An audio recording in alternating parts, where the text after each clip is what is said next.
souhaitons la bienvenue, mais cette fois-ci pas seulement au Maroc, mais sur tout le globe, puisqu'il y a des gens qui sont d'un peu partout du monde. Donc, je donne la parole à M. Abdelali pour qu'il fasse les présentations avant de commencer notre intervention. Oui, Nelson, il y a des anciens de l'ENAP ici. Il y a Saïd Lemsiyah, il y a aussi Farid El-Mahsani qui sont là. Bonjour. Et Rachid Sereki qui a fait un stage aussi à l'INAP. Ah, ok, Québec. Bon, c'est bon. Québec, oui. Il y a aussi M. Rachid aussi. Oui, oui. Oh, ça fait plaisir. Excellent. Très bien. Donc, Nelson, moi, je vais faire une. Je passe. Est-ce que je prends la parole? Allez-y. OK. Bon, bonjour, Monsieur Michaud. Bienvenue parmi nous aujourd'hui dans le cadre de ce forum d'échange mis en place et géré avec brio par Abdelrazak. Je tiendrai à te remercier d'avoir accepté de venir nous parler aujourd'hui de ce thème, le nouveau visage de la mondialisation post-pandémie, et ce malgré ton agenda trop chargé. Je le sais. Bonjour tout le monde. Je voudrais aussi saluer bien sûr les amis. Il y a de nouveaux amis. J'ai un frère aussi qui est là. Très bien. Puis avant de donner la parole à professeur Michou, biographie. C'est un honneur pour moi bien sûr de le faire. Je connais Nelson, comme je l'ai dit à mes amis ici, ça fait 19 ans Nelson qu'on se connaît. C'était mon professeur à la maîtrise et aussi au doctorat. Nelson, Monsieur Michaud est historien, politologue, juriste. Il a fait ses études de sciences politiques, son doctorat à l'Université Laval, ainsi que apparemment il a aussi complété des études de droit. Donc c'est un avocat. C'est une nouvelle pour moi. Il a fait aussi des études postdoctorales à Dalhousie University. Il est présentement professeur titulaire de sciences politiques et de relations internationales à l'ENAP. C'est aussi le directeur du groupe d'études et de recherche et de formation internationale à la même institution. Je travaillais avec Nelson dans ce groupe. Professeur Michaud a occupé plusieurs postes à l'ENAP, notamment il était le directeur général de l'ENAP de 2011 à 2016. Puis directeur de l'enseignement et de la recherche de 2006 à 2011 de l'ENAP. Les mandats du professeur Michaud ont été marqués notamment par une forte impulsion à la recherche et un rayonnement international. Nelson a négocié des ententes institutionnelles avec plusieurs pays éparpillés sur les 4 continents, la France, la Roumanie, le Brésil, le Vietnam et d'autres pays en Afrique. Nelson est aussi assiégé et présidé, fait partie de plusieurs conseils et comités scientifiques, notamment le CRSH, le Conseil de recherche en sciences et sciences humaines du Canada. Il a fait aussi partie du comité de sélection du Forum sur la sécurité et la défense pour l'attribution des bourses et de subventions liées à la recherche. C'est un comité qui relève du ministère de la Défense du Canada. Il a siégé aussi et présidé le conseil d'administration des presses de l'Université de Québec et aussi le chapitre canadien de l'International Studies Association. Il a fait partie du conseil de l'Institut de la francophonie pour la gouvernance universitaire. Comme vous l'avez vu probablement dans l'affiche, Nelson est un auteur prolifique. Je ne sais pas comment est-ce qu'il fait. Je lui ai déjà posé la question, mais il est imbattable au niveau organisation et production.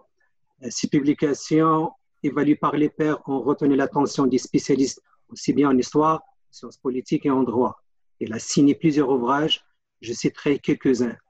Il y a Les secrets d'État, L'énigme du Sphinx, Droit et démocratie au Québec, Diplomatic Departure, The Conservative Era in Canadian Foreign Policy. Il a aussi publié The Global Media Perspective on the Crisis in Panama, The Handbook of Canadian Foreign Policy.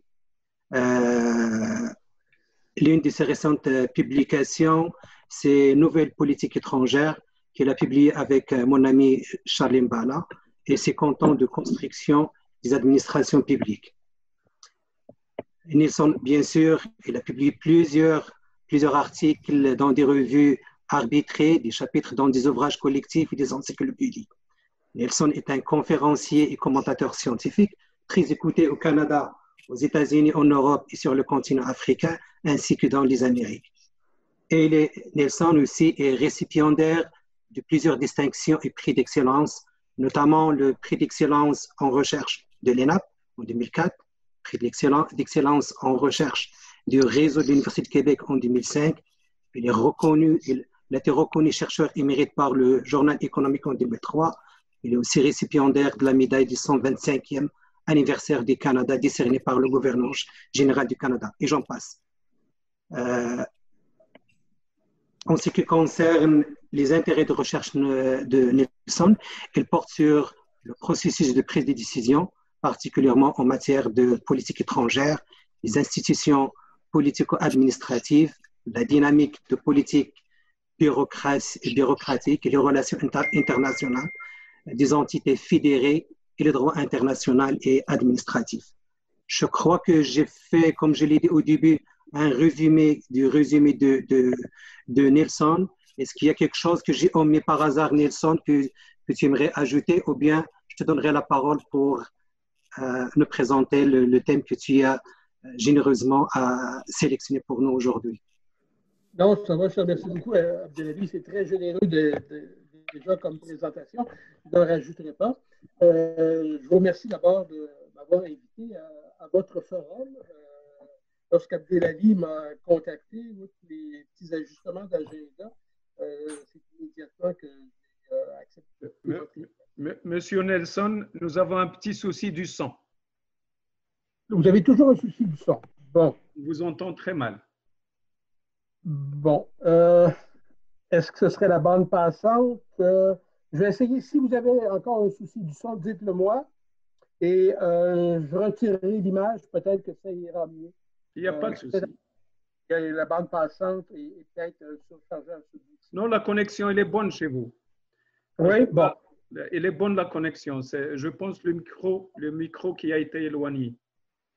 Peut-être. Oui. Je vais tenter de rester rapproché.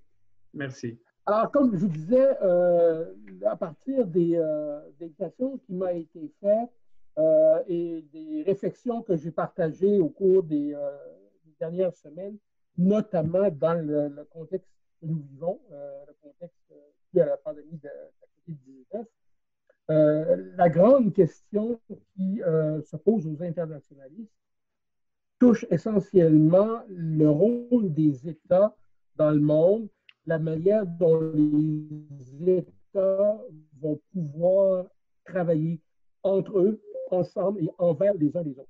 Ça fait appel à toute la question relative à la mondialisation, que certains ont interpellé en parlant d'une fin de la mondialisation, en parlant d'une démondialisation.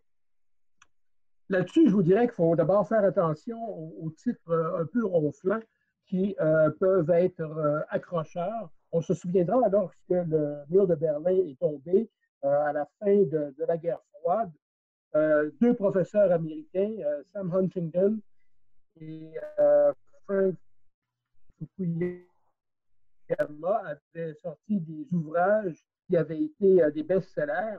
Huntington avait écrit Le chef des civilisations et Fukuyama s'interrogeait si nous étions rendus à la fin de l'histoire.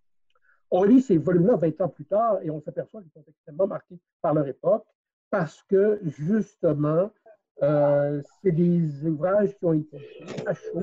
Même les تشوفي هذا ذاك الاختيارات. Oui, il y a une interférence, je crois. Oui, une interférence. Donc, on essaiera sans image, Monsieur Nelson, parce que la voix reste toujours très, très loin. Bon. Alors, je vais tenter de retirer l'image. On va voir, est-ce que c'est mieux comme ça? Là, si vous approchez un peu au micro, ça serait mieux. Bon, d'accord. Donc, ce que j'énonçais, c'était cette fin de l'histoire qu'on nous avait annoncée, qui ne s'est jamais réellement produite. On a changé de paradigme, mais l'histoire s'est poursuivie.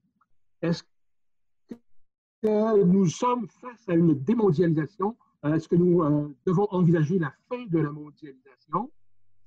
Il est certain qu'à l'heure actuelle, plusieurs États ont une tendance à l'autarcie.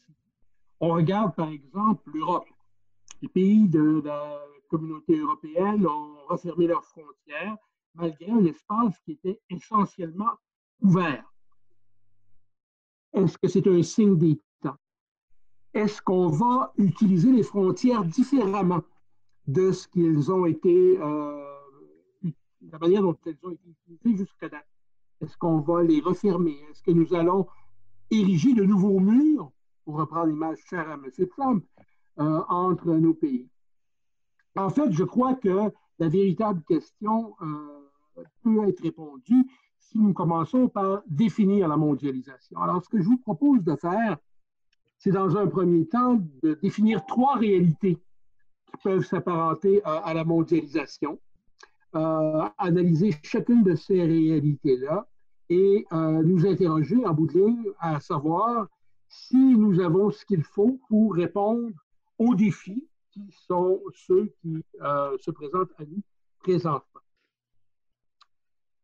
Dans un premier temps, avant de passer aux définitions en tant que telles qui peuvent caractériser la mondialisation, il faut s'apercevoir que ce rôle des États dans le monde nous a très bien été décrit par des philosophes de l'époque des Lumières.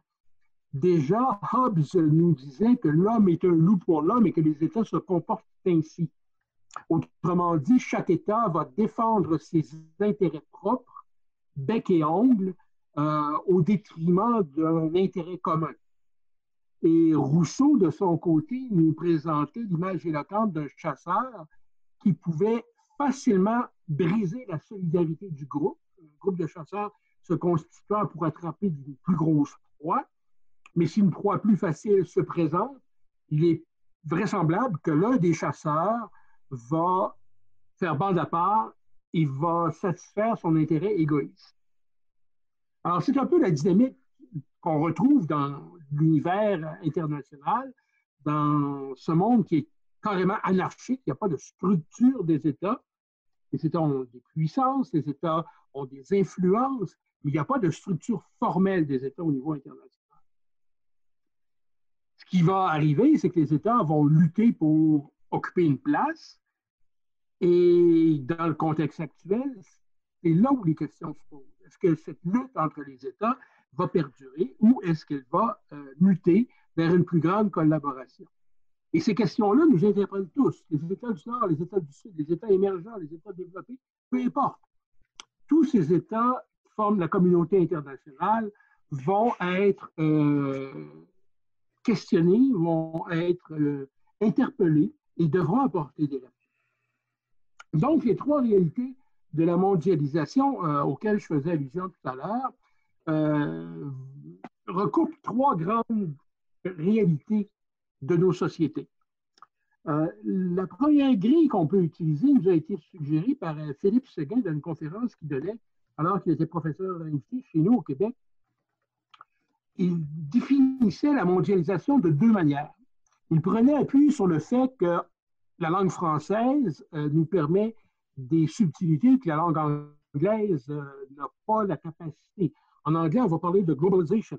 Donc, le seul concept qui existe pour recouper l'ensemble des phénomènes liés à un état du monde qui est davantage interconnecté, c'est globalization. En français, Séguin va distinguer globalisation de mondialisation. Il va nous dire que la mondialisation, elle, va être technique, elle va être démographique, elle va être économique. Donc, c'est davantage du côté des marchés que la mondialisation va se manifester et ce sera une dimension purement économique qui va prévaloir. De notre côté, quand on parle de globalisation chez Séguin, il va regarder le côté plus social. Il va regarder le fait On va s'intéresser au domaine culturel, au domaine politique. Et il va dire que la globalisation, à toute fin et pratique, correspond pratiquement à une idéologie. Mais l'économie, la société, ce sont deux composantes importantes de notre monde. Mais ce que Séguin nous propose fait complètement abstraction de l'État. Et pourtant, l'État a un rôle à jouer dans toute cette dynamique. Certains vont dire, bien sûr, plus d'économie, moins d'État. Ils vont faire une équation rapide et facile qui, à mon avis, représente une vision étriquée des choses. C'est plus complexe. Alors, ce qu'il faut se demander, c'est est-ce qu'il y a une place pour l'État dans cette dynamique? Est-ce que l'État est en mesure de tirer son épingle du jeu? Parce que les États, après tout, ne peuvent pas être des joueurs inactifs, tant et si bien que les conséquences de cette mondialisation économique, de cette mondialisation sociale, doivent être intégrées dans le tissu de chacun des territoires. Si un État n'incorpore pas les normes que dicte cette mondialisation économique, cette globalisation sociale à l'intérieur de son propre corpus législatif, eh bien, il en ressort que l'État ne pourra pas participer au concert des nations. Un exemple, on le voit à l'heure actuelle, tous nos États se retournent vers l'OMS pour trouver les normes qui doivent être appliquées dans le contrôle de la situation qu'on vit. Ces normes doivent donc être incorporées à des lois ou encore être mises en application en fonction des lois existantes dans l'État constitué. Sans ce jeu entre l'État et le contexte international, le contexte international ne pourra jamais pénétrer réellement à l'intérieur, ou s'il le fait, il va le faire de manière illégale. Pensons par exemple aux grandes compagnies internationales qui refusent de payer les taxes et les impôts dans les territoires où est-ce qu'elles veulent s'implanter, elles risquent l'expulsion. Donc, l'État a un rôle à jouer. Comment l'État, au niveau international, maintenant, va-t-il se comporter? Ce n'est pas en termes de mondialisation ni en termes de globalisation qu'on peut traiter la question. Il faut plutôt faire appel à un autre concept qui est celui du multilatéralisme. Le multilatéralisme va être cette autre dimension à laquelle trop peu d'attention a été apportée, à mon avis. Le multilatéralisme est né à toute fin pratique après la Première Guerre mondiale pour tenter d'éradiquer la violence dans le monde.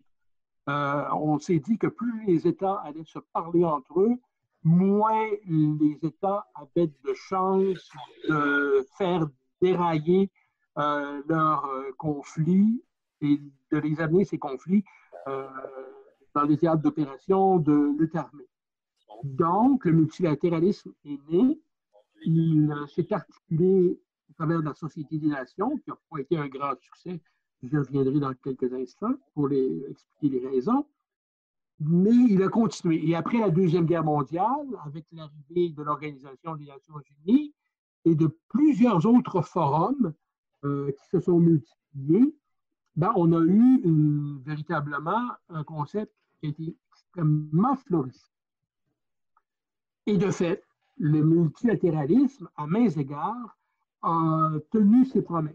Je dirais que le multilatéralisme a été, sans contredit, le plus grand contributeur à une paix mondiale durable. À preuve, depuis son avènement, il y a toujours des conflits, ça va de soi. Je ne nierai pas qu'il y ait des conflits dans le monde.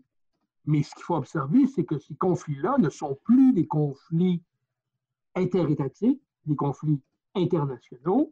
Les conflits sont davantage des conflits nationaux, des guerres civiles, des guerres entre des groupes à l'intérieur des frontières d'un même État. Ça ne veut pas dire que les conflits sont moins violents, ça ne veut pas dire que ces conflits-là sont moins importants, mais ça veut dire que ces conflits-là sont différents. Des conflits internationaux qui subsistent Exemple, la guerre de Corée n'est toujours pas terminée techniquement, mais c'est une guerre qui est grande. Mais outre ce genre de conflits-là, ils ne sont pas si nombreux comparativement à ce que ça a déjà été. Donc, le multilatéralisme est présent et il peut être autant un moteur, je dirais, pour permettre à la mondialisation de s'implanter qu'un agent qui va permettre à la globalisation de s'exprimer. Parce que les trois ont en commun un système de référence qui est universel plutôt que d'être un système de référence qui est national. Et puis, vu sous cette forme, le multilatéralisme devient lui-même source de normes. Cette source de normes va parfois même être exacerbée. On va avoir des acteurs multilatéraux se doter de secrétariats. Ces secrétariats vont avoir une vie propre et vont faire naître des normes par cette marge d'autonomie qu'ils vont s'accorder, qui va devenir pratiquement une source sui generis de règles, pratiquement de lois que les États seront obligés d'observer. Et on ressort souvent un sentiment d'aliénation. On n'a qu'à penser, je reviens à l'exemple européen, au discours qu'on entend souvent dans les pays européens vis-à-vis, et j'ouvre les guillemets, Bruxelles, fermons les guillemets. L'Union européenne, le secrétariat de l'Union européenne, édictant des normes qui doivent s'appliquer à l'ensemble des pays membres, vont souvent se retrouver face à un mur d'incompréhension et à cette aliénation qui fait en sorte que les différents États vont être, pas les États comme les habitants de ces États, vont être un peu étrangers à ça. Donc, trois grands forums, trois grandes manifestations, si on veut, de la mondialisation en tant que telle, qui est économique, cette globalisation qui est sociale, qui préconise la taille unique, tout le monde va penser de la même manière, tout le monde pense entre autres à l'hégémonie culturelle américaine de Hollywood ou de l'Inde de Bollywood, qui donne des grands axes de développement culturel où plusieurs vont se retrouver. Nelson, oui. Nelson, il y a toujours un problème au niveau du son. Ça entrecoupe. Oui, ça entrecoupe, oui. Parfois, on t'entend pas mal, parfois, on te perd. Bon, écoutez, la seule chose que je peux voir, c'est peut-être mon distributeur mon distributeur Internet qui n'est pas à la hauteur, parce que, en principe, ça devrait fonctionner. J'ai donné des cours tout l'hiver comme ça, puis je n'ai pas eu de problème. Je vais faire de mon mieux. Oui. S'il vous plaît. Merci. Je m'excuse de qualité du son. Non, il n'y a pas de souci. Mais je vais tenter de faire de mon mieux. Oui, merci. Donc, ces trois grands domaines, il faut voir comment est-ce que ils vont réagir. Comment on peut voir la réalité de ces trois grands domaines dans le contexte actuel. On va considérer d'abord la globalisation, cette taille unique, culturelle, sociale, qui répond qui donne certains dictats. Donc, l'affirmation de ces spécificités nationales qu'on voit présentement qui vont être vraisemblablement une sortie de crise, la clé d'une sortie de crise, ça va probablement donner un coup très dur à cette globalisation. Les grands États qui cherchaient à avoir une influence culturelle et sociale, c'est-à-dire autant la Chine que la Russie, que les États-Unis, sont pris un peu à mal dans le contexte. Donc, en termes de globalisation, ça va devenir probablement un recul. Et là, on pourrait véritablement penser à une redéfinition. Par contre, en termes de mondialisation, je vois mal comment, du point de vue économique, on ferait un retour en arrière complet.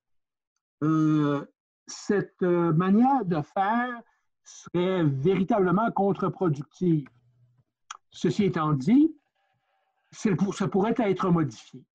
On pourrait avoir des acteurs qui prennent d'autres considérations en compte. Je pense, entre autres, au fait que la mondialisation, comme elle est essentiellement basée sur les marchés, va être bouleversée par les exigences nationales. Certains États vont considérer que l'État national devra s'assurer de produire certains biens, des biens essentiels, pas pour tomber dans une autarcie totale, mais au moins pour s'assurer qu'en cas de crise, on puisse tirer sur l'épingle du jeu.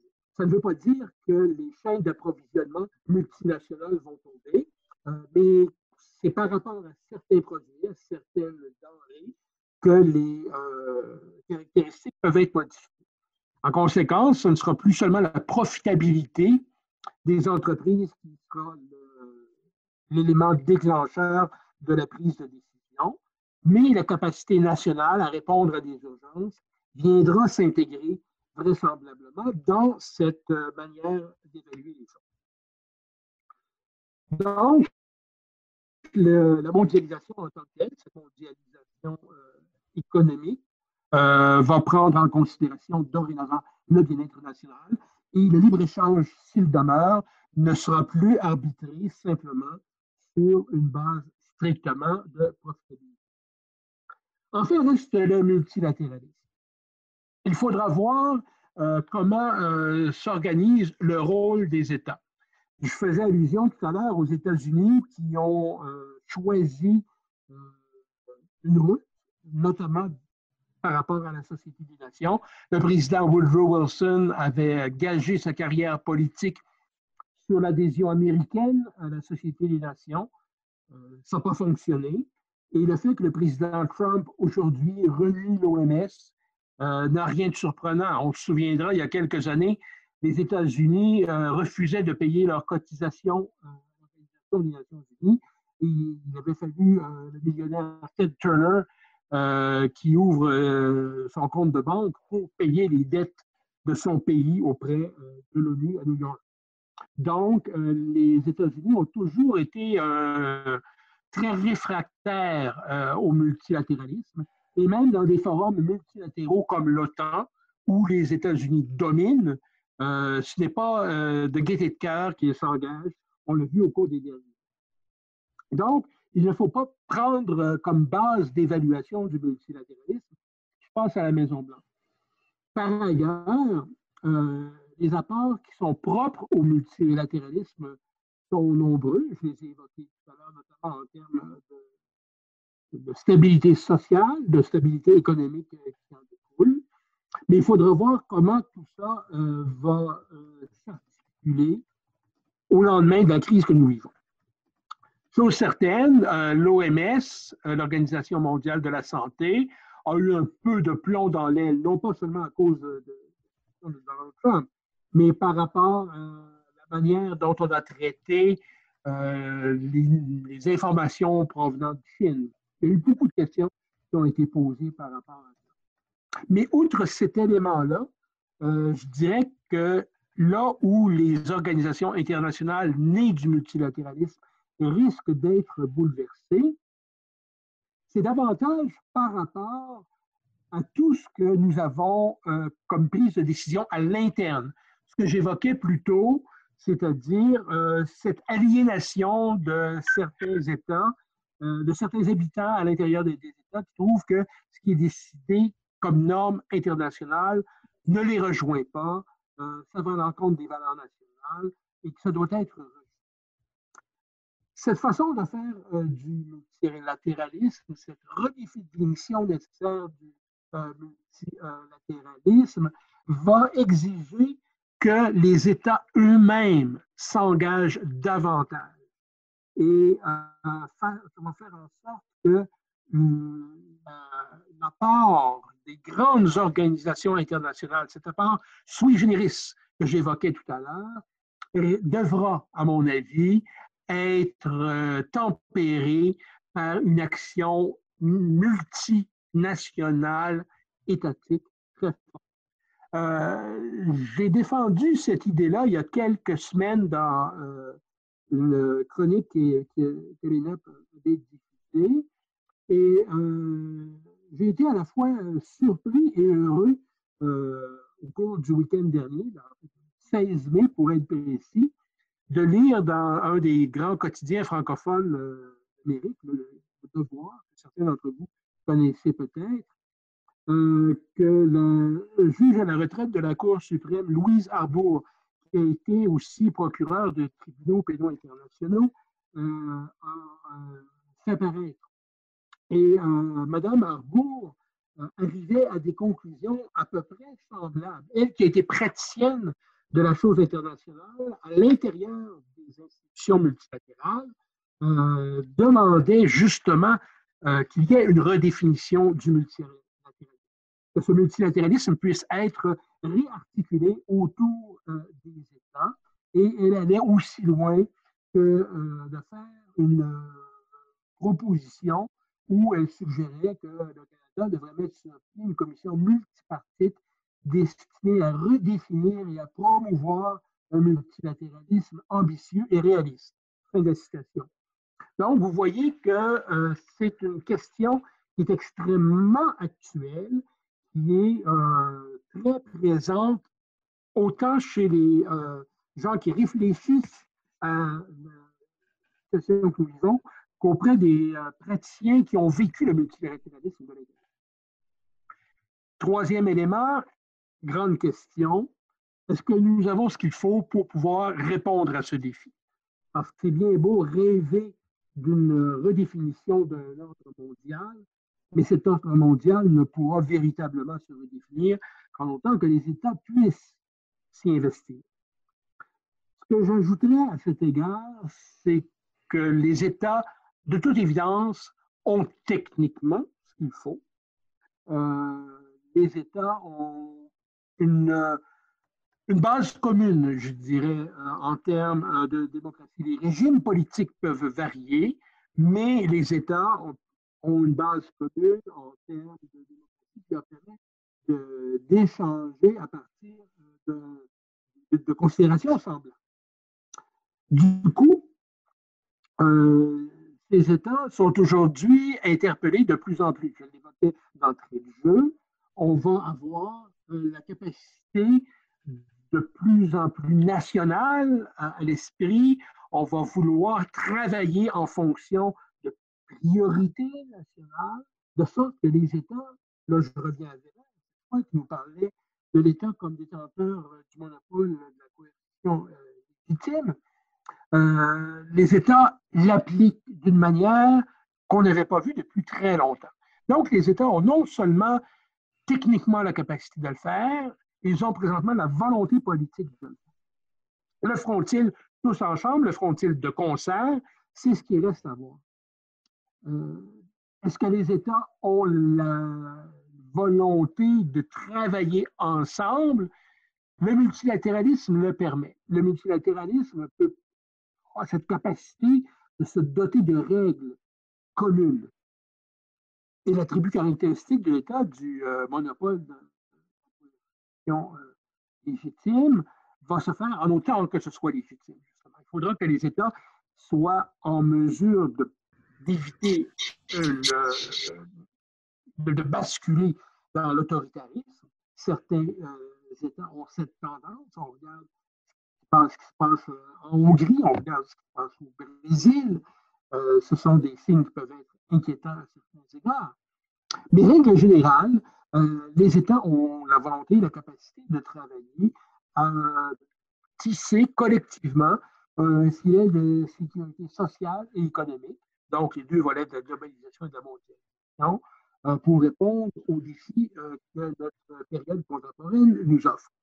Donc, cette capacité des États de travailler ensemble va se traduire par cette réaffirmation du rôle traditionnel des États, mais va aussi se traduire probablement par un rôle renouvelé de tout ce qu'on appelle la diplomatie de sommet. Souvent, la diplomatie de sommet est vue comme une parade de chefs de gouvernement, de chefs d'État, qui rapportent, eux, le communiqué est rédigé et accepté quelques semaines, voire quelques mois avant que la réunion se tienne véritablement. On y apporte des retouches mineures, séance tenante, mais ce n'est pas vu comme étant quelque chose de très productif. Or, cette diplomatie des sommets pourrait devenir un moteur extrêmement important. Et de ce fait, cette diplomatie des sommets devrait migrer de cercles plus restreints, la diplomatie du entre-nous, pour reprendre une fois de plus les propos de Louis Arbour, à une diplomatie beaucoup plus ouverte. On regarde, par exemple, ce qui s'est passé lorsque le G7, à l'instigation du ministre des Finances canadien de l'époque, Paul Martin, a migré vers le G20 au niveau des ministres des Finances d'abord et ensuite au niveau des chefs d'État et de gouvernement.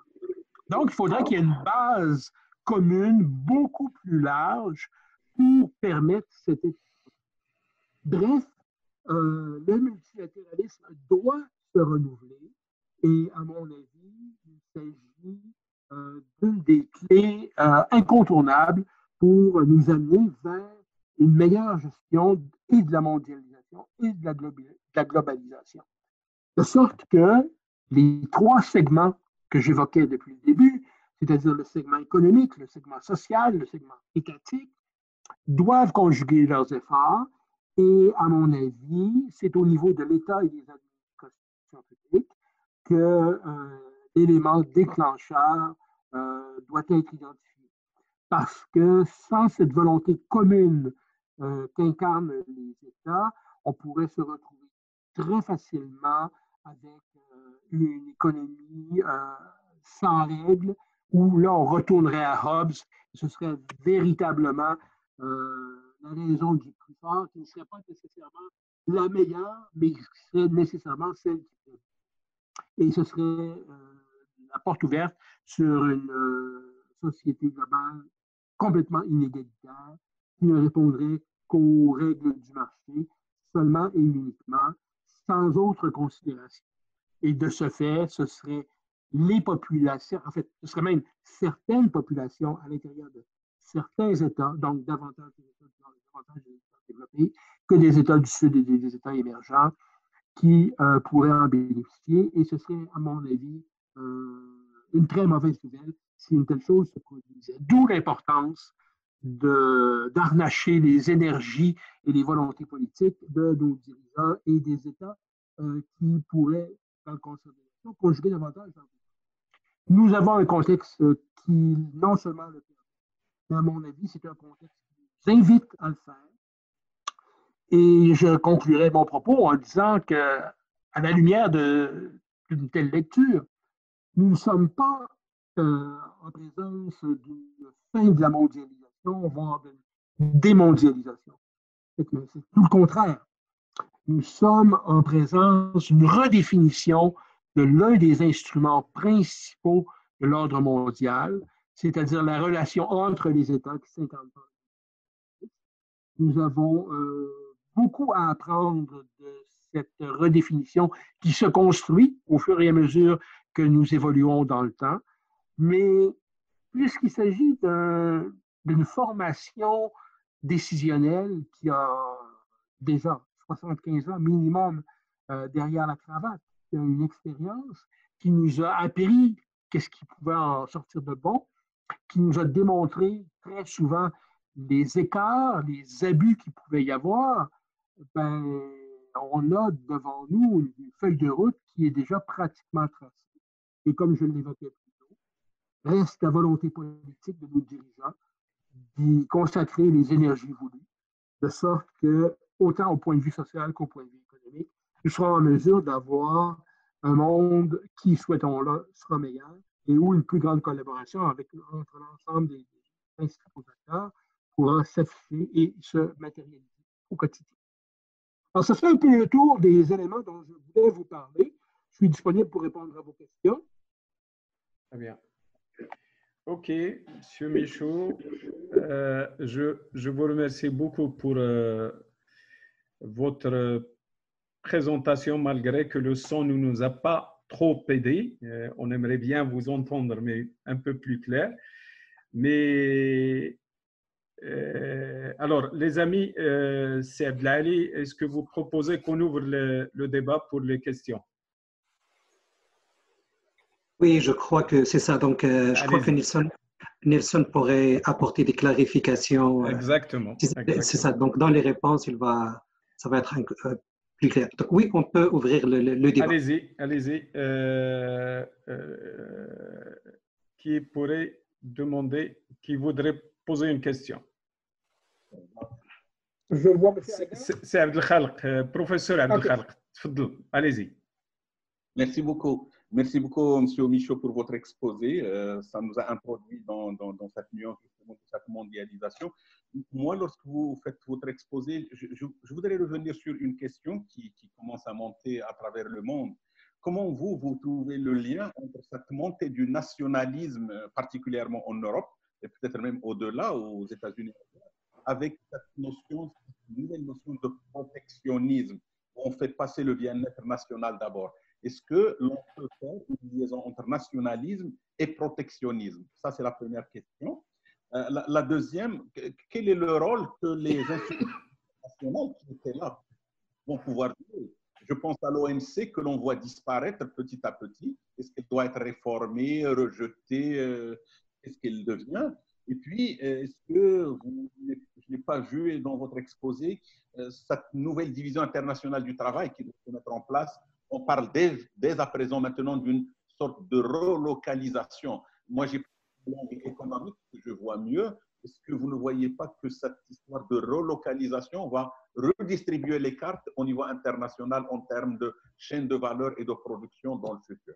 Je vous remercie encore une fois. Merci, professeur Abdelkhalq. Monsieur Michaud. On a combien de temps pour répondre à cette question? Il n'y a pas de... Comme ça, on va vous retenir un peu plus longtemps. Parce que les trois volets de votre question touchent des éléments extrêmement intéressants. Parce que ces éléments-là sont au cœur de la redéfinition que j'ai interpellée tout à l'heure. D'abord, nationalisme, protectionnisme. Oui, il y a une montée évidente dans plusieurs pays. Et ce n'est pas seulement Donald Trump, c'est la Grande-Bretagne avec le Brexit, c'est à Bolsonaro au Brésil, c'est un peu partout. Cette volonté de protéger son économie par rapport à une capacité de travailler concrètement avec d'autres États devra faire... c'est ce que j'évoquais tout à l'heure. Quand je disais que les besoins nationaux devront être mis dans la balance avec les éléments davantage tournés vers la profitabilité. À l'heure actuelle, cette profitabilité a dicté au marché, là, ça va recouper l'élément de la nouvelle division internationale du travail, a dicté au marché qu'on va délocaliser, on va aller dans les endroits les plus favorables pour augmenter les profits. Je vais prendre un exemple très local ici au Québec. Il y a 35 ans au Québec, les usines de fabrication textile étaient extrêmement nombreuses. Il y en avait un peu partout au Québec. De sorte que c'était un part majeur de l'économie. Lorsque les hôpitaux ont voulu se tourner vers des gens chez nous pour avoir des jaquettes de protection, pour avoir des masques de protection et tout, on a malheureusement découvert que cette industrie textile était complètement disparue. On le savait techniquement, on voyait les chiffres, on voyait les données, mais cette industrie textile était complètement délocalisée. Vous allez aujourd'hui chez un tailleur au Québec, et on va vous dire, vous allez recevoir votre avis dans 2 semaines, le temps qu'ils reviennent de Corée, qu'ils reviennent de Singapour, qu'ils reviennent de Hong Kong. Cette délocalisation, cette nouvelle manière de distribuer le travail va nécessairement être interpellée si on veut répondre aux besoins d'urgence, aux besoins d'urgence au niveau national. Donc, il y a des questions qui vont se poser là. Et la fine ligne qui va séparer cette division internationale du travail d'un protectionnisme à tout craint, va être vraisemblablement la capacité des économies de s'adapter. Il faudra que les économies nationales soient en mesure de répondre aux défis qui sont posés par les nouveaux besoins, mais en même temps, éviter que les économies ne participent plus du tout à un bassin international de production. Alors, c'est un nouvel équilibre à définir et le travail est majeur. En ce sens, et j'arrive à la troisième partie de votre, c'était le deuxième volet de votre question, par rapport aux organisations internationales, notamment l'OMC, ben ça fait partie de cette redéfinition.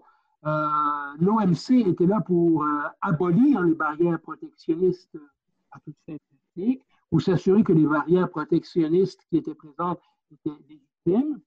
Ben, si on doit passer par une nouvelle division internationale du travail, par des nouvelles priorités qui prennent en considération les éléments nationaux, les priorités nationales en termes de capacité de répondre aux urgences par rapport à la profitabilité, ben, évidemment, par rapport à cette institution-là, c'est sûr et certain, il y aura une redéfinition. Par contre, pour ce qui est de l'ensemble, si on élargit un peu le spectre et qu'on regarde l'ensemble des entités internationales, ben, on aura vraisemblablement là aussi une redéfinition beaucoup plus large, qui est celle que j'interpellais, à savoir comment les États pourront avoir une nouvelle participation dans l'établissement des normes internationales pour que ces normes-là ne soient plus simplement l'œuvre de penseurs à l'intérieur des secrétariats d'organisations internationales. Et ces normes-là sont par la suite intégrées dans le corpus législatif national, mais bien plutôt que ces normes naissent des préoccupations nationales et soient articulées au niveau international. Pour parler en anglais, on passe de la norme top-down à la norme bottom-up. La norme devra venir des racines, devra venir de la base, plutôt que d'être parachutée à partir des organisations internationales. Et en ce sens-là, c'est une redéfinition complète de la culture des organisations internationales qui devra être mise à l'agenda. Donc, vous voyez, les 3 éléments que vous avez soulevés sont intimement interreliés. Il est très facile de voir comment l'un peut parler aux autres. Et votre question est vraiment au cœur de cette redéfinition de l'ordre international qu'on est appelé à réfléchir à l'heure actuelle. Très bien. Merci, professeur Nelson. Docteur Abdelaziz, vous voulez poser une question, docteur? C'est Aziz. Moi? Oui, vous avez levé la main, exactement. Oui, oui. Alors, j'ai 2 petites questions à notre éminent professeur. La première se rapporte au multilatéralisme.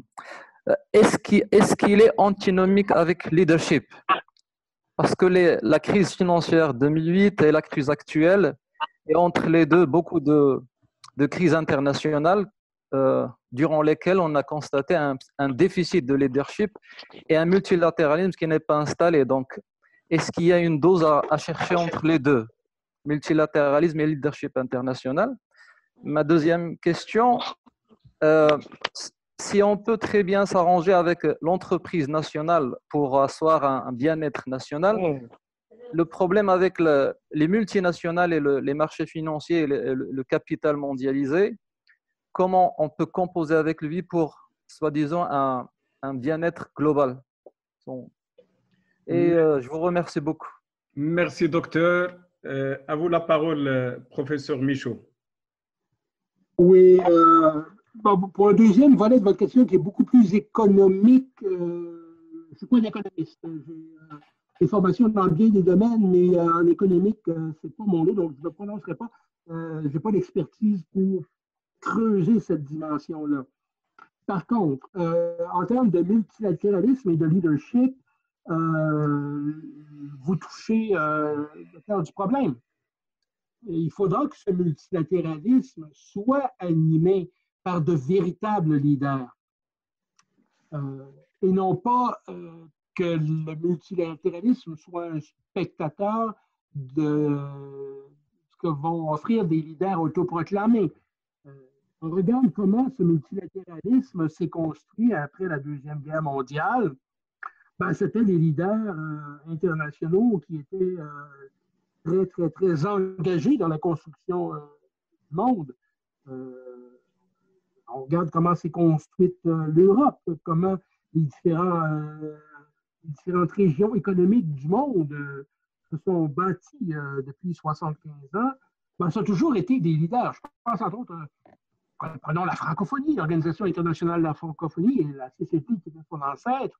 Si ça n'avait pas été des leaders africains qui avaient choisi volontairement de se doter d'une organisation où ils auraient une voix pour partager une vision du monde qui leur était commune et qui leur était nécessaire, ben, on n'aurait jamais pu avoir ces organisations. Donc oui, de fait, multilatéralisme et leadership vont de pair. Il faut nécessairement que ces leaders émergent. Et si je reviens au texte que Louise Arbour a signé dans Le Devoir en fin de semaine dernière, ce que la juge Arbour nous dit quand elle fait une proposition pour que le Canada prenne les devants sur la création d'un groupe de réflexion sur le multilatéralisme, c'est un appel du pied qu'elle fait au premier ministre Trudeau de prendre le bâton de pèlerin, d'amener autour de lui des leaders qui puissent concrétiser la réponse à ce besoin-là. Entre vous et moi, est-ce que M. Trudeau choisira de le faire? C'est une toute autre question. Mais ceci étant dit, que ce soit le Canada, que ce soit le Maroc, que ce soit le Sénégal ou l'Australie, peu importe, ce sont des leaders qui doivent se mettre de l'avant pour articuler la manière dont ce besoin-là pourra être mis en forme. Sinon, c'est l'anarchie qui prévaudra et à ce moment-là, le bien commun qui est le propre des États, parce que c'est un peu ce que je reproche à la réflexion qui a été faite sur le rôle des États depuis la fin des années 70, où on a dit que les États doivent regarder du côté du secteur privé et doivent apprendre du secteur privé comment gérer. Le secteur privé est un monde en soi, le monde public est un monde en soi. Et les deux, à mon avis, ne répondent pas aux mêmes règles, aux mêmes normes. Le monde privé est là pour le profit individuel, le monde public est là pour le bien commun. Et les gens qui travaillaient dans l'administration publique, vous le savez très bien, les intellectuels qui réfléchissent à ces questions-là, on a eu l'occasion à maintes reprises de se rendre compte qu'il s'agit de deux paradigmes totalement différents et de voir qu'on cherche à ancrer la culture de l'un dans l'autre sans prendre en considération les spécificités propres, à mon avis, est une erreur à laquelle il faut remédier rapidement.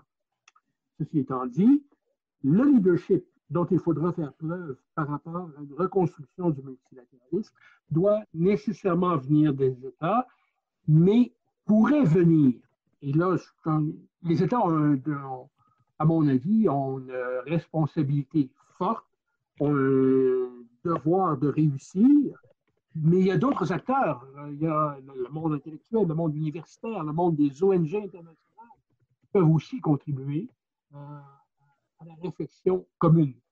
On regarde ce qui se fait, par exemple, en matière de questions climatiques, où les États ne sont pas les seuls acteurs dans un forum multilatéral où la réflexion est nécessaire.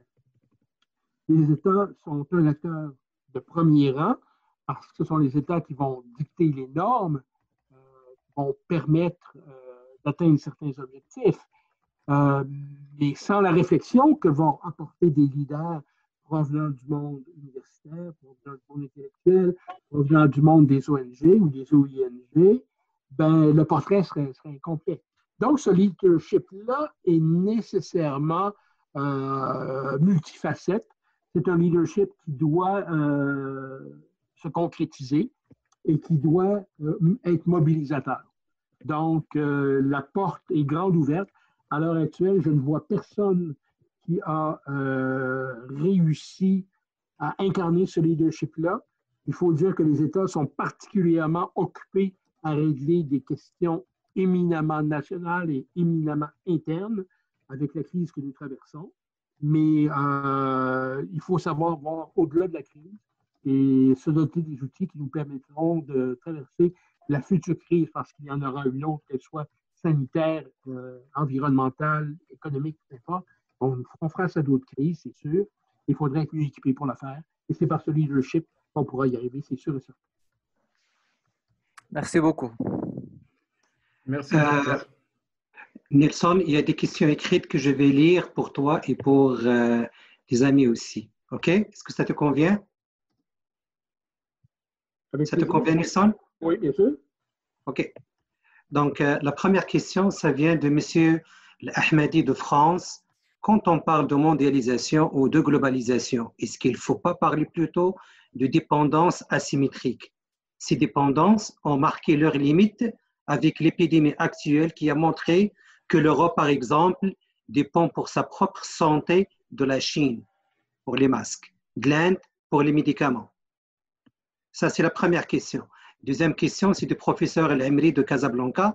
Est-ce que le fait que les pays industriels délocalisent leurs industries aux pays du tiers-monde fait de ces derniers des pays industriels? L'exemple du Maroc en ce qui concerne la construction automobile, aéronautique et autres.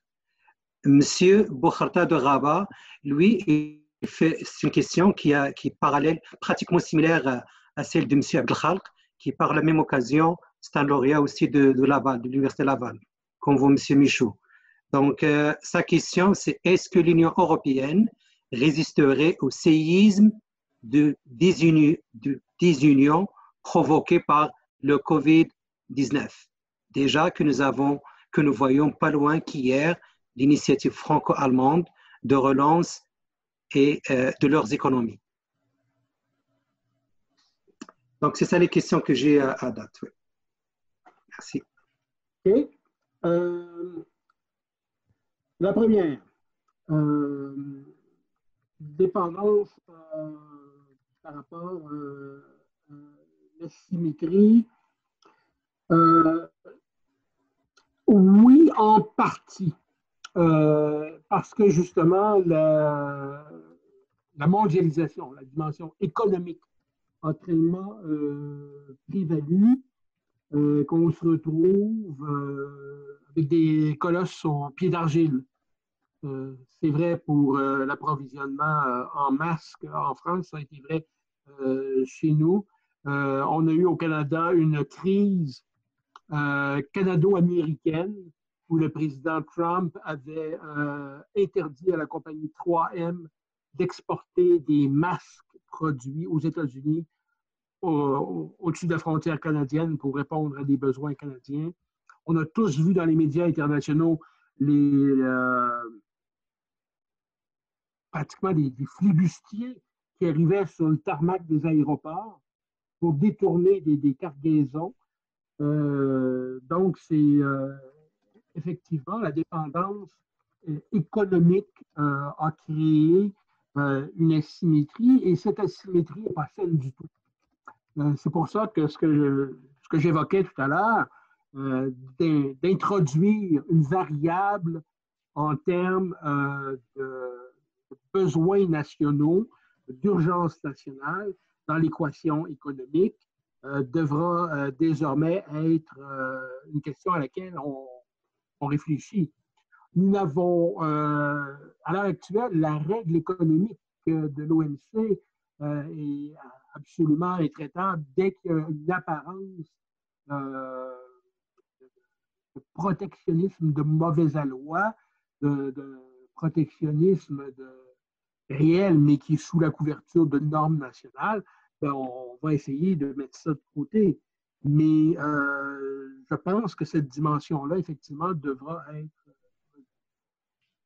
En termes de délocalisation, d'industrialisation, ben là, je dirais que oui, peut-être qu'il faut le voir comme une occasion qui est à double tranchant.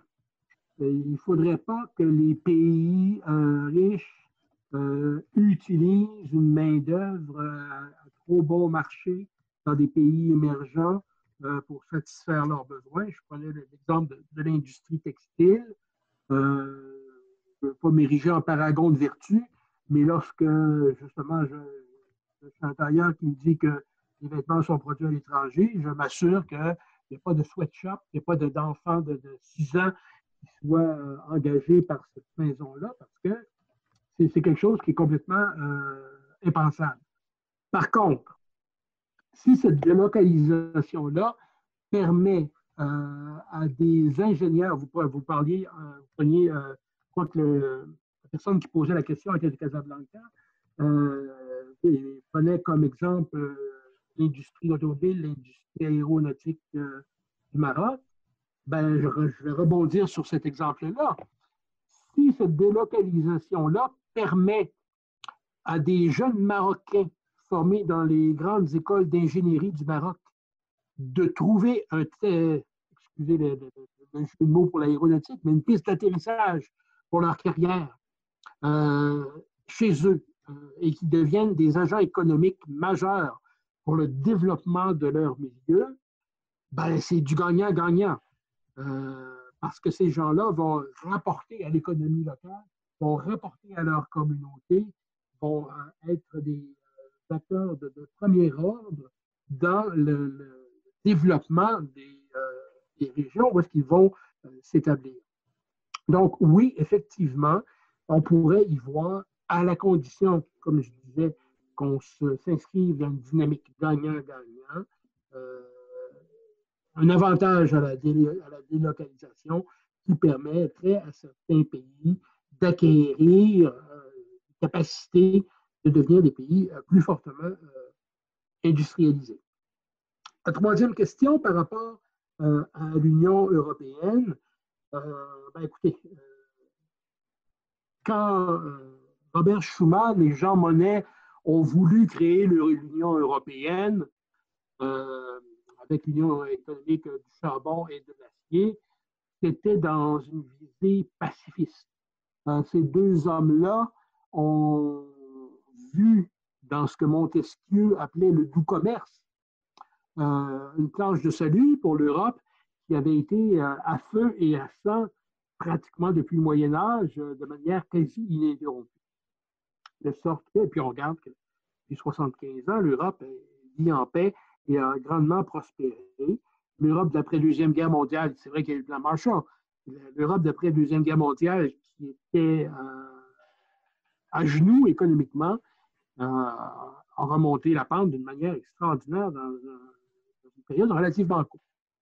Ceci étant dit, qu'en est-il de l'Union européenne actuelle? Je reviens à ce jeu que jouent les grands secrétariats d'institutions multilatérales, ces grands secrétariats qui se sont dotés d'une autonomie, qui se sont dotés d'une vie propre et qui imposent à la réflexion, qui par ailleurs peut être parfaitement bien menée, peut être parfaitement légitime du point de vue de ses auteurs, mais qui peut être en même temps parfaitement déconnecté des réalités nationales et locales et devient à ce moment-là un moteur d'aliénation.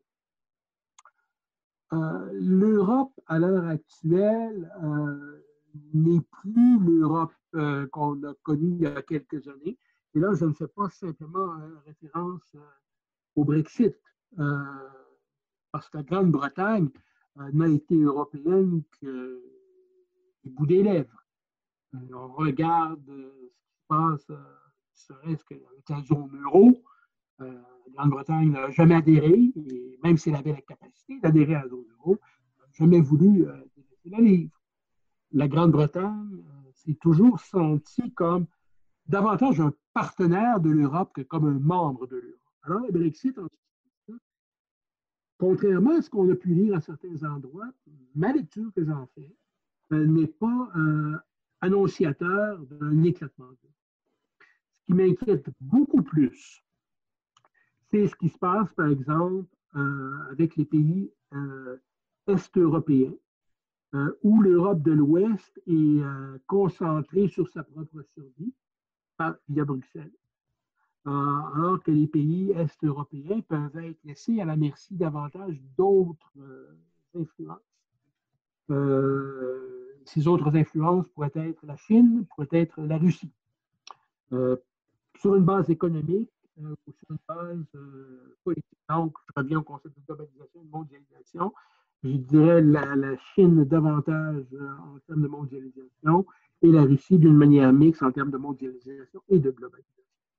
Donc, la réponse multilatérale qui pourrait être à la portée de ces pays-là demande un renforcement de l'Union européenne plutôt qu'un étiolement ou une désunion, qui est le terme utilisé dans la question qui m'a été posée.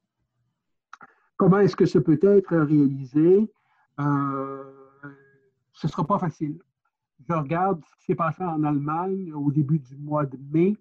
La Cour de Karlsruhe a carrément mis un terme à l'importation automatique de normes européennes à certains égards en Allemagne. Ici, le grand partenaire allemand de l'Europe, parce que l'Europe, sans le partenariat franco-allemand qui était à sa base, qui était sa raison d'être, parce qu'il était la source des derniers grands conflits depuis le milieu du 19e siècle, si le partenariat voit l'Allemagne faire bande à part, alors là, l'inquiétude pourrait monter d'un cran et très rapidement. Ça ajoute à ça l'incertitude politique allemande. Madame Merkel achève son mandat. Madame Merkel a une force stabilisatrice européenne de l'Est. Elle s'est carrément investie dans la construction d'une Europe unie. Et en ce sens-là, son influence, notamment dans les pays de l'Europe de l'Est, évoqué tout à l'heure, est particulièrement grande et va être particulièrement ressenti comme étant une absence. Donc, on va avoir une nouvelle donne en Europe à mains égards, et comme je l'évoquais, pas nécessairement dû au Brexit seulement, mais aussi en grande partie à cause du redécoupage politique et cette volonté qu'ont plusieurs pays européens de faire prévaloir leur norme nationale. Ce qui me fait dire, en prenant cet exemple même de l'Europe, qu'un appel à un nouveau multilatéralisme où les États amèneront les normes qu'ils veulent se voir incarnées sur leur propre territoire, plutôt que de voir des normes leur être imposées par un secrétariat distant et trop impersonnel, risque d'être l'une des voies vers où l'Europe pourrait trouver une solution. Parce que s'il y a persistance d'une prévalence extranationale, oui, la désunion pourrait être malheureusement la voie qui pourrait être celle qui prévale. Et ce serait vraiment pas une bonne nouvelle pour qui que ce soit. D'abord en Europe, ensuite par rapport au déséquilibre que cela amorcerait pour l'ensemble du monde, tant dans la relation transatlantique qu'à l'intérieur des autres relations intercontinentales avec l'Afrique notamment. Brodel avait très bien décrit ce monde unique qui est la Méditerranée, un monde qui était déjà consacré au Moyen Âge et qui, à plusieurs égards, existe toujours et pourrait renaître plus fort que jamais si l'Europe se démembre. Parce que les pays du sud de l'Europe font déjà en eux-mêmes une communauté qui est différente des autres pays européens. Alors, le réflexe de se retourner vers les pays du nord de l'Afrique pourrait éventuellement ressurgir. Donc, ce sont de nombreuses questions auxquelles on a à l'heure actuelle aucune véritable réponse, justement parce que nous sommes en pleine période de révolution. Bien. Avant de passer la parole, c'est noté. Avant de passer la parole, c'est Abdelali pour lire les autres questions. Je donne la parole, c'est Gouzrou, puis M. Aït Lhou de l'Université de Marrakech et M. Salah de Salé. Donc, c'est Gouzrou, tfadl. Merci, M. Nelson. J'aimerais bien poser une question qui est peut-être à caractère général.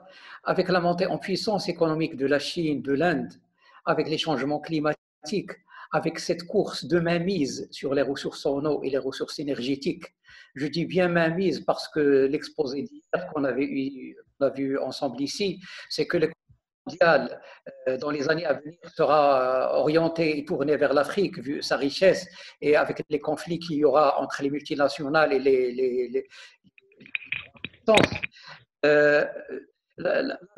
bien entendu, il y aura une redéfinition des rapports de force et il y aura probablement une naissance d'une deuxième guerre froide qui ne dit pas son nom.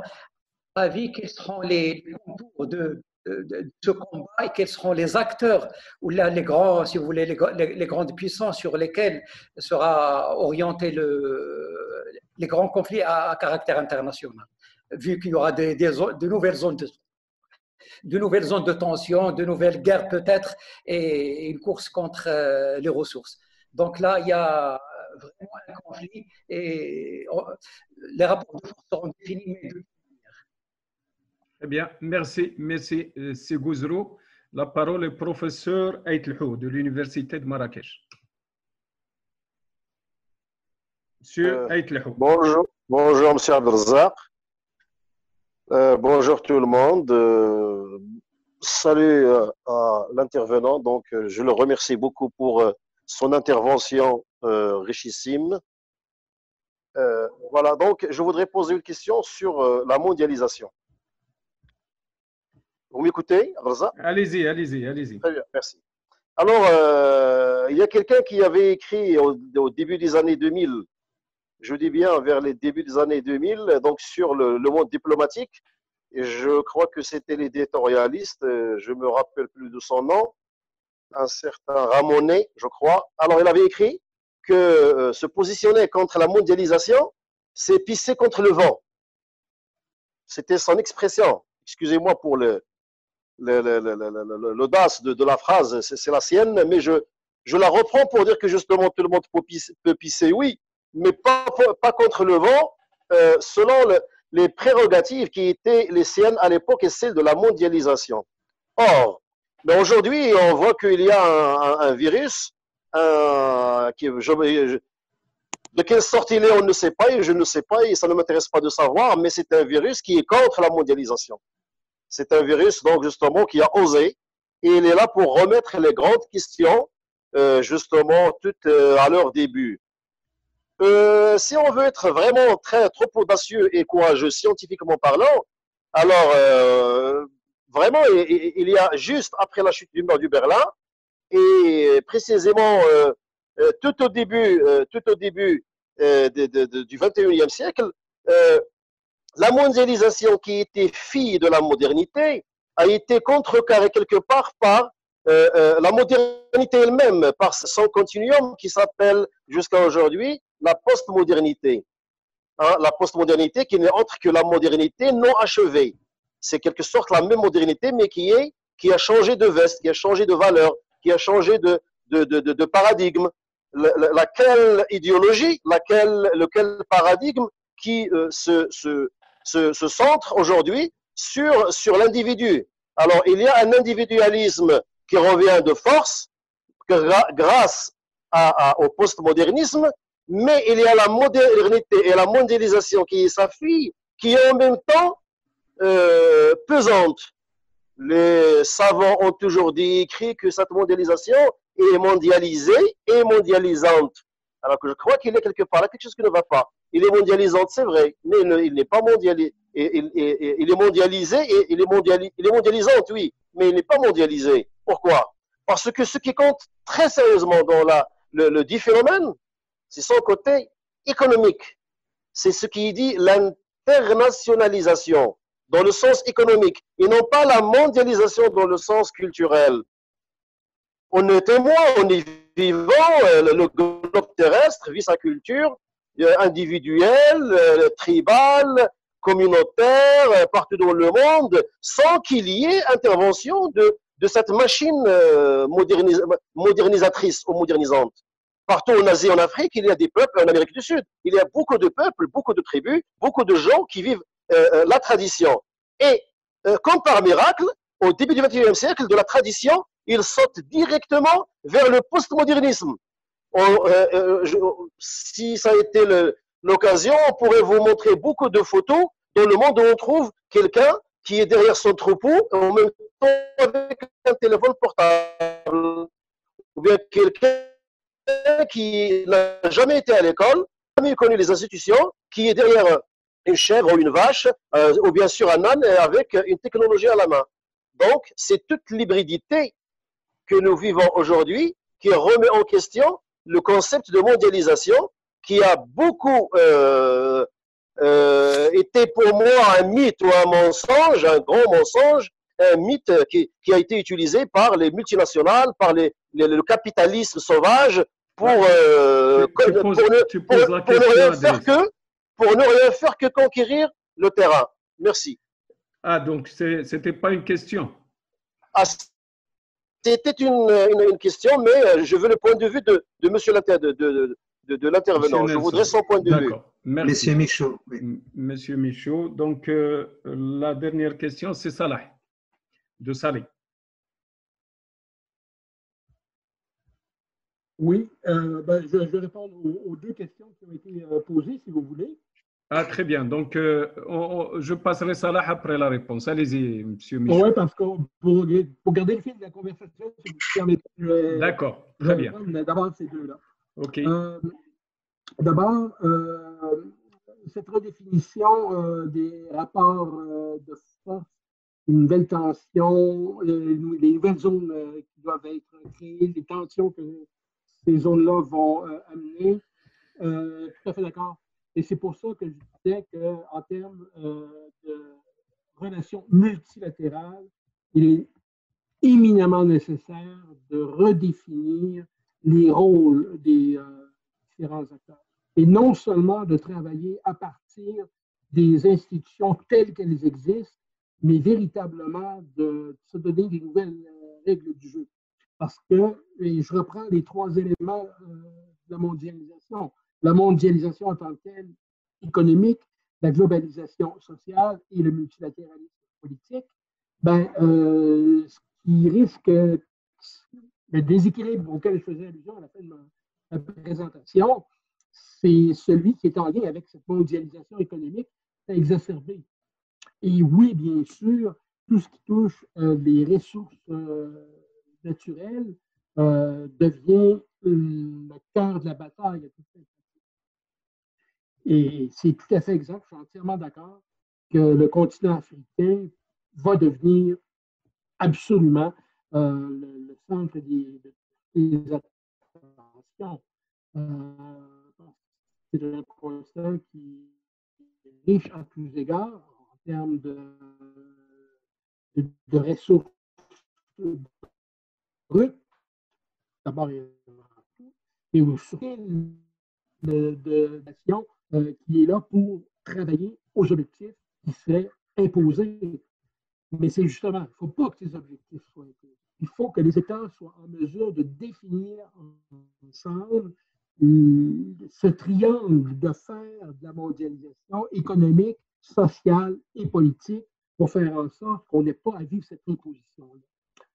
On a, et je le dis pour l'Afrique, ça pourrait être le cas dans n'importe quelle autre région du monde, mais ça donne que l'Afrique est particulièrement riche de ces ressources auxquelles on faisait référence tout à l'heure.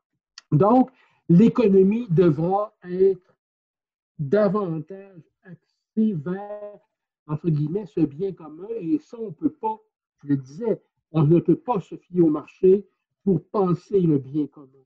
Le bien commun doit être pensé par l'État, doit par les penseurs publics. C'est le défi que les États devront. Ensuite, la réflexion pour laquelle on me demande mon point de vue, bien sûr, et c'est Ignacio Ramonet, j'ai vu l'an passé, qui était l'éditeur du Monde diplomatique, qui avait sorti cette fameuse phrase-là. C'était tendance à l'époque de dire qu'il fallait que tout soit mondialisé, qu'il fallait abolir les frontières, puis qu'il y avait véritablement une seule manière de bien faire. Et le seul jeté à cette seule manière de bien faire là, c'était ça, jeter au bon sens. Bon, on n'a pas la même lecture aujourd'hui. Dans un deuxième temps, cette lecture-là, déjà, à mon avis, était biaisée par une surenchère de la dimension économique et une abdication quasi totale de la dimension. D'où cet appel à un rééquilibrage des trois forces qui forment cette mondialisation. Est-ce qu'on se trouve dans une nouvelle phase de la post-modernité? Probablement. Comment sera-t-elle redéfinie? Je ne sais pas. Quand on entre dans une nouvelle période, c'est difficile de dire le moment où cette période-là commence. Le 31 décembre 2019, c'est-à-dire quand on a entendu parler pour les premières fois à plus large échelle du coronavirus, ou est-ce que ce sera le jour où on apportera de nouvelles réponses? Certaines personnes New Age disaient l'autre jour qu'en fait, elles ont raison, c'est l'ère du Verseau qui se concrétise. The Age of Aquarius, comme le disait une comédie musicale américaine des années 70. Il est trop tôt pour parler de tout ça parce qu'on n'a pas le recul. Puis l'historien que je suis se répugnerait à vouloir qualifier une période historique avant que mais chose certaine, nous sommes à un carrefour. Nous sommes face à des défis qui ne sont pas du tout connus en termes d'impact. Nous sommes face à des défis qui nous interpellent, certes. Nous sommes face à des défis qui sont connus en termes d'ampleur en très grande partie, mais en termes d'impact, non. Et c'est par ces impacts-là qu'on sera en mesure de mieux définir où nous nous trouvons. Ceci étant dit, c'est sûr que cette mondialisation économique est remise en cause et doit être redéfinie. Et je ne suis pas sûr qu'Ignacio Ramonet aurait le même succès avec le même éditorial aujourd'hui. Merci, M. Méchou. Et je donnerai la parole à M. Salah. Vous avez des questions? Merci, M. monsieur. Monsieur Salah. C'est Abdelmoum, allez-y. Merci tout le monde. Micro. Micro. Monsieur Nelson. Quoique. Micro. Ça va maintenant? Tu m'entends? Vas-y, ça va. Ça va? Ça va maintenant? Oui. Vas-y. D'accord, très bien. Donc, je disais encore une fois merci, M. Nelson, pour cette présentation. Et je disais aussi que votre réponse que vous venez de terminer maintenant répond en partie à mon souci. Mais je voudrais juste éclaircir quelques idées que j'ai reçues à travers votre exposé. Vous parliez de la mondialisation, de la globalisation. Et vous avez bien fait la distinction entre la partie mondialisation qui touche l'éthique et la partie économie, et la globalisation, tout ce qui est culturel, politique, idéologique, etc. Et vous avez bien fait de citer pour dire qu'il y a des préalables à cette redéfinition de la mondialisation. Et vous avez cité deux points importants. Vous avez dit qu'il faut des préalables, c'est-à-dire des volontés politiques. Ça, c'est un. Et ensuite, il faut aussi la disponibilité de moyens techniques. Maintenant, et là, je parle pour le cas de l'Afrique. Connaissant l'Afrique, les pays africains, est-ce que vous ne voyez pas que ces deux points-là sont le talon d'Achille en Afrique? Et qu'effectivement, c'est là où on risque d'avoir des problèmes pour que ces États-là puissent profiter de cette mondialisation. Donc, ma question se résume finalement à l'impact, qu'il soit positif ou négatif, que vous jugez à travers, pour le continent africain, à travers cette redéfinition de la mondialisation. Et merci. Merci, merci, c'est Salah. À vous la parole, professeur Michaud. Oui, effectivement, vous allez interpeller des éléments majeurs. Est-ce que les États africains ont une volonté politique et les moyens techniques? Je dirais, par rapport aux moyens techniques, je suis relativement confiant. Je ne me dépeindrai pas comme un spécialiste de l'Afrique, loin de là, mais pour avoir été dans plusieurs pays africains et avoir travaillé avec les administrations publiques africaines, je peux vous dire que ce n'est pas universel, soit, mais dans plusieurs des cas, la dimension technique est présente. Les compétences sont là. Les administrations publiques africaines ont un très fort potentiel en termes d'expertise, en termes de capacité. J'ai rencontré au cours de mes échanges, autant au Maghreb qu'en Afrique subsaharienne, des gens qui pourraient faire de brillantes carrières dans n'importe quel État d'Amérique ou d'Europe, parce qu'ils sont bien formés, ils ont les capacités techniques, intellectuelles de contribuer à la construction de l'État. Ça, je n'ai aucun doute là-dessus. Donc, cette dimension-là des moyens en termes de ressources humaines, en termes de ressources matérielles, cette volonté de reconstruire le multilatéralisme demande peu en termes de ressources matérielles en tant que telles. De sorte que s'il y a un domaine où la barrière entre pays du Nord, pays du Sud est très basse, c'est bien celui-là.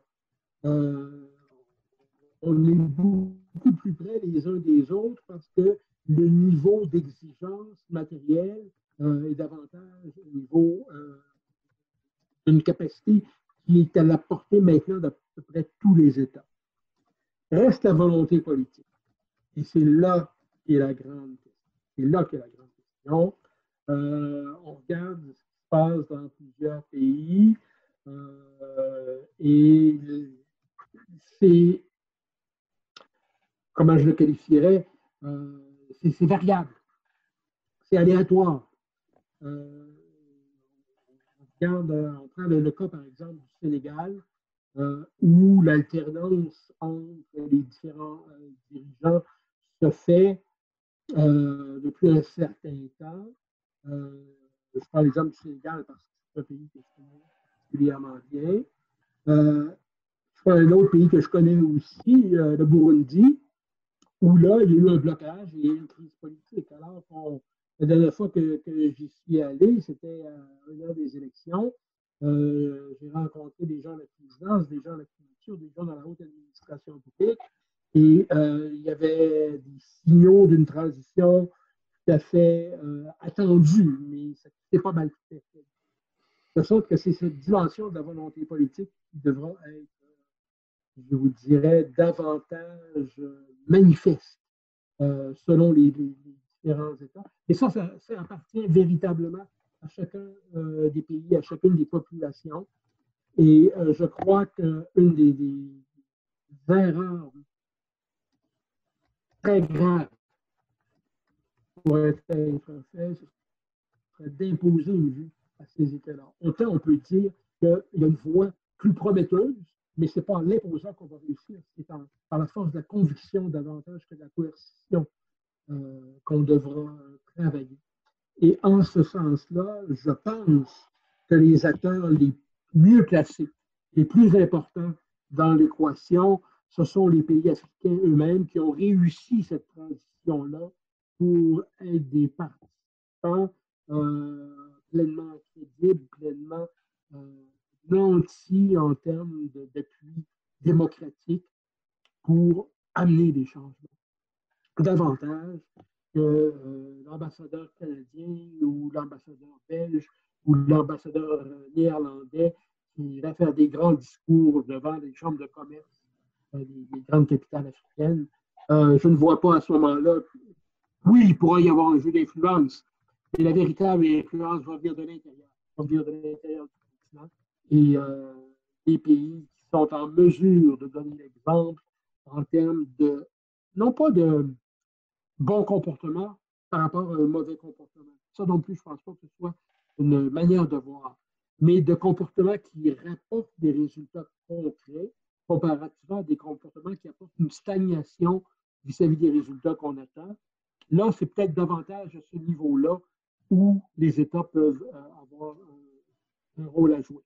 Et en ce sens-là, à mon avis, le Maroc pourrait être un de ces leaders africains qui puissent aller de l'avant et qui puissent animer cette capacité des États africains d'embrasser cette mondialisation à trois pôles et non pas simplement la mondialisation. Très bien, c'est Abdelali. Merci Nelson pour les éclairages.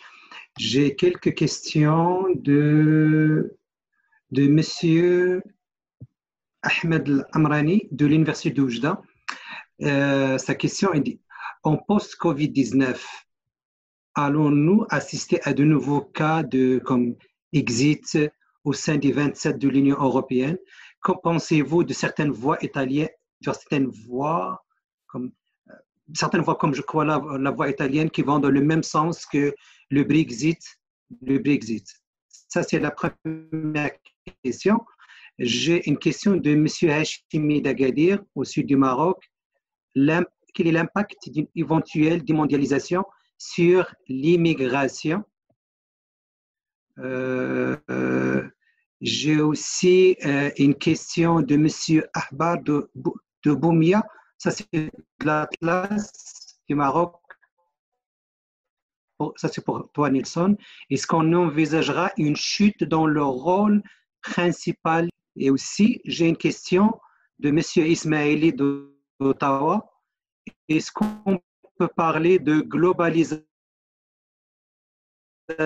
au pluriel avec la montée en puissance de la Chine? Donc, je crois que c'est les questions pour toi que j'ai pour l'instant. OK. Parfait.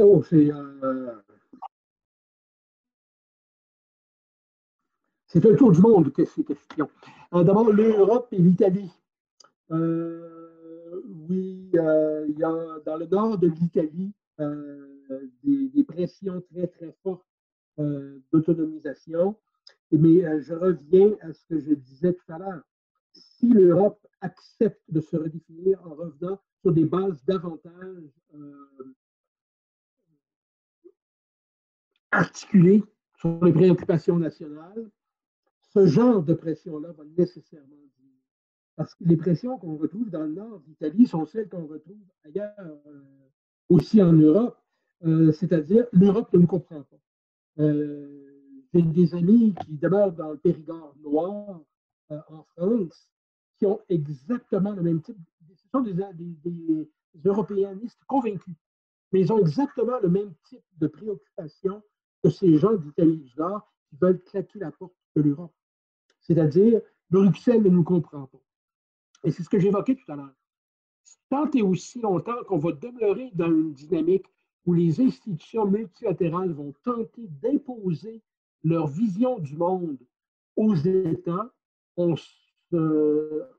reste dans des ornières qui peuvent bloquer tout développement, à mon avis. Il faut inverser le rôle des institutions multilatérales, c'est-à-dire demander aux institutions multilatérales d'accueillir davantage la lecture que donnent les États pour aller de l'avant avec des normes communes.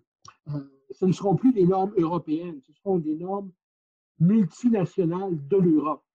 Ce n'est pas qu'une différence sémantique, c'est très différent en termes de dynamique de construction, de prise de décision, de contenu de ces normes-là. Et absolument, le multilatéralisme impose des normes parce que, de fait, Je prenais l'exemple de l'Allemagne, de la haute cour de Karlsruhe, qui dit non, les normes européennes devront céder le pas aux normes allemandes. Et ce n'est pas seulement une faiblesse. En termes d'immigration, ben là, on touche la question des ressources humaines.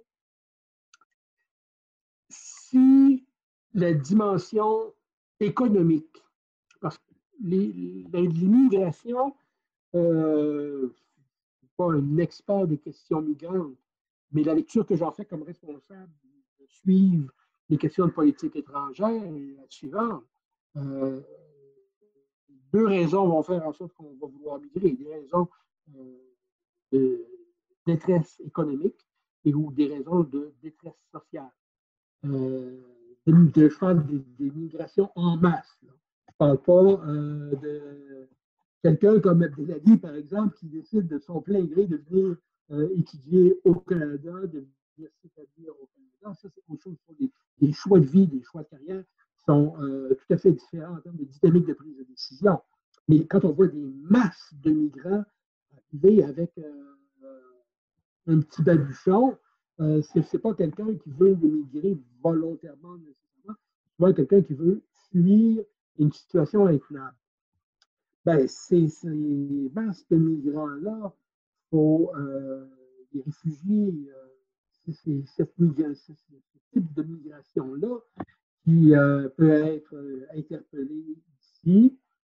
Si on redéfinit la mondialisation avec trois pôles mieux équilibrés, nécessairement le pôle économique dans chacun des États sera mieux articulé et pourra diminuer la pression. Si le pôle de la globalisation est laisse davantage place à une multitude d'expressions culturelles, un idéal sociétal ou un idéal culturel qui souvent est factice, qui souvent est dépeint comme un Eldorado, alors qu'en réalité, quand on arrive, on s'aperçoit qu'il y a d'autres difficultés qui existent dans ce nouveau milieu-là, va aussi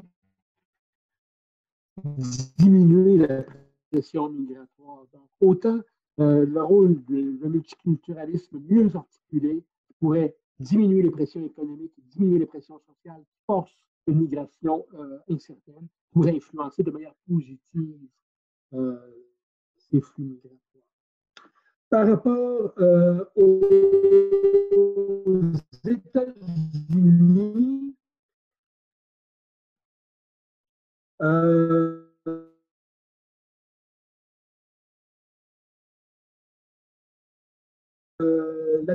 je souhaite tellement la crise actuelle qui doivent être prises en compte. Et dans le cas américain,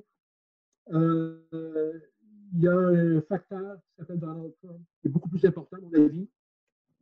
On n'a pas un président qui est à la hauteur de cet État-là. Je ne sais pas si vous avez vu sa sortie d'hier, qui se vantait de prendre un médicament qu'on a trouvé au mieux non nocif. Il disait on m'en a dit beaucoup de bien, donc j'en prends beaucoup, avec tout l'impact que ça peut avoir. Cet homme me semble oublier qu'il est le président des États-Unis parfois, que ce n'est pas Donald Trump qui parle, mais un leader mondial écouté. On verra ce qui va se passer en novembre. Les États-Unis devront d'abord et avant tout faire leur ménage. Là, je ne parle pas de ménage politique par rapport à M. Trump, ce n'est pas tout ce que je veux dire, mais faire leur ménage à la maison parce qu'il y a beaucoup de problèmes que ce président a laissé latents aux États-Unis. Les problèmes américains d'inégalité sociale, notamment. Les problèmes américains d'inégalité raciale, c'est encore criant aux États-Unis, encore en fin de semaine. Il y a une jeune noire qui s'est fait tirer, s'est fait abattre. Ce sont des problèmes majeurs qui vont finir par rejoindre les États-Unis du point de vue économique. L'État américain ne pourra pas pallier à toutes les carences de la société américaine Et il faudra un leadership fort au niveau central pour aider. Une fois cela dit, c'est pour ça que je vois l'espèce d'effritement du leadership américain est autant dû à des raisons internes qu'à des raisons externes. Et tant et aussi longtemps que les raisons externes, les raisons internes, pardon, ne seront pas réglées, on aura beau régler les raisons externes, il y aura toujours cette menace à l'effritement américain, à mon avis.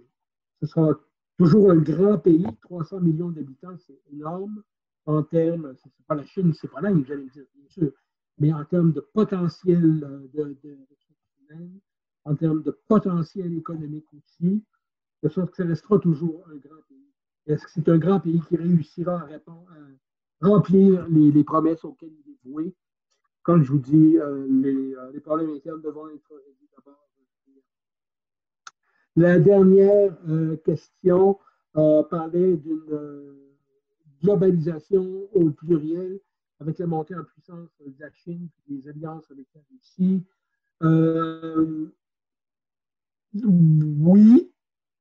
Oui, la Chine beaucoup. La Russie est beaucoup plus discrète en termes de globalisation. Je reprends la dichotomie que j'ai établie au début, c'est-à-dire sociale, culturelle. La Chine a une diplomatie culturelle beaucoup plus agressive que la Russie. Le rayon d'impact de la Russie est beaucoup plus circonscrit. Le rayon d'impact de la Chine est beaucoup plus grand et il est avoué. Le leader chinois n'en fait même pas de mystère. On regarde les efforts que la Chine investit dans les instituts Confucius, dans tous les véhicules de promotion de la culture chinoise. On regarde le nombre de personnes qui se sont mis à l'apprentissage du mandarin comme langue seconde. Ça nous donne une bonne idée de cette zone d'impact culturel de la Chine. Et en ce sens, la globalisation pourrait, en fait, a déjà naître au niveau pôle avec la Chine. Est-ce que ce sera du tout à la Chine comme du tout à l'américain? Ce qui me désole, c'est quand je synchronise des émissions produites en France et qu'il y a 3 mots anglais par phrase qui sont dites de la part des animateurs et des personnes qui sont interrogées. Pour faire cool, pour faire in, on a une langue française qui est riche, qui est capable de donner des synonymes valables. Et en ce sens, cette globalisation à l'américaine a déjà eu son impact. Est-ce qu'on trouvera le même problème avec la culture chinoise qui va s'infiltrer et nier les différenciations culturelles locales? Souhaitons-le pas. Donc, je ne dis pas à l'encontre des Chinois, j'ai plusieurs amis d'origine chinoise. La culture chinoise est une culture que je respecte éminemment. Mais pour prendre un exemple que je donne souvent, plusieurs Marocains habitants, lorsque je vais au Maroc, que je me promène dans les rues de Rabat, que je vais à Casa, ben j'aime voir la culture marocaine. Je ne voudrais pas que, et ceci dit en tout respect pour les Marocains, puis je reviens